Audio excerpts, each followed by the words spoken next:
Hello viewers, এখানে দেখতে পাচ্ছেন ডাল বসানো হয়ে গিয়েছে আর বাচ্চাদের জন্য নুডলস ছিল।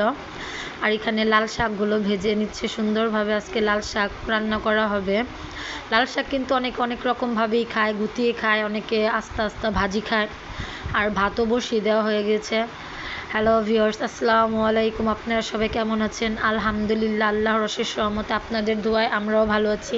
আমার ছেলেটা একটু অসুস্থ, আমার ছেলেটার জন্য আপনারা দোয়া করবেন, কারণ আপনাদের দোয়া ও ভালোবাসা আমার ছেলের জন্য অনেক প্রয়োজন। কারণ আমার যেমন একটা পরিবার আছে, আমার পেজটাও কিন্তু আমার পরিবার। কারণ আমি আমার পেজটাকে একদম অল্প থেকে একটু করে বড় করেছি। তেমন বড় করতে পারিনি তো কি হয়েছে, যেমনই হোক অল্প একটু বড় করেছি, তো তাই আপনাদের সাথে আমি সব কিছু শেয়ার করি। আর আমার ভিডিওগুলো যদি আপনাদের ভালো লাগে তাহলে লাইক, কমেন্ট, শেয়ার করবেন, ফলো করবেন, আমার ইউটিউব চ্যানেলটাকে সাবস্ক্রাইব করবেন। আর আপনাদের সাপোর্ট আর ভালোবাসা ছাড়া কিন্তু আমি এগিয়ে যেতে পারবো না। তাই আপনাদের সাপোর্ট আর ভালোবাসা কিন্তু আমার জন্য অনেক প্রয়োজন, অনেক দরকার।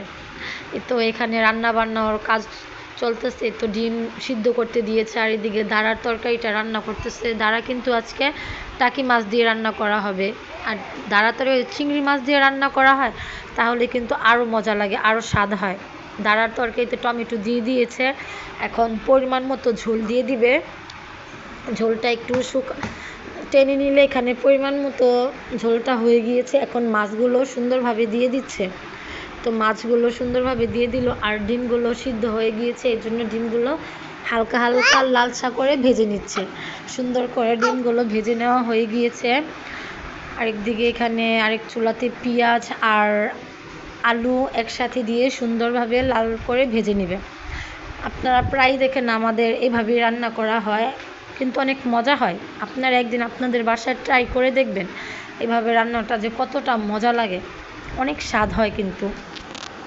আর আমার ছেলেটার শরীরটা ভালো না, তো এই জন্য আমি আমার পেজটাতে তেমন অ্যাক্টিভও থাকতে পারছি না। আমার ছেলেটার জন্য সবাই দোয়া করবেন। তো আলু আর পেঁয়াজটা ভাজা হয়ে গিয়েছে, এই জন্য এখন মশলা দিয়ে দিচ্ছে, মরিচের গুঁড়ো, হলুদ গুঁড়ো, হালকা একটু পানি দিয়ে এগুলা ভালোভাবে কষিয়ে নেবে। তো কষানো হয়ে গিয়েছে, এই জন্য এখন পরিমাণ মতো ঝোলও দিয়ে দিয়েছে। ঝোল দিয়ে ডিমগুলো দিয়ে দিবে, দিয়ে একটু ঝোলটা টেনে নিলেই তরকারিটা নামিয়ে ফেলবে। দেখুন এখানে ডিমগুলো দিয়ে দিচ্ছে, কতটা সুন্দর লাগছে না? আর আলু আর ডিমের কম্বিনেশন কিন্তু অনেক ভালো। আমার আলু আর ডিমের তরকারি অনেক ভালো লাগে। তো রান্না সবগুলো কমপ্লিট। এখানে তো লাল শাক ভেজে নিচ্ছে, ডাল, ভাত রান্না হয়ে গিয়েছে, তারপর হলো দাঁড়ার তরকারি। আর দাঁড়ার তরকারিটা যে এত মজা হয়েছিল যা বলার মতো না। দেখুন কালারটা কতটা সুন্দর হয়েছিল দাঁড়ার তরকারির। আর এই তো ডিমের তরকারিটাও রান্না কমপ্লিট। এই যে আজকের ভিডিওটা এই পর্যন্তই। আল্লাহ হাফেজ, বাই।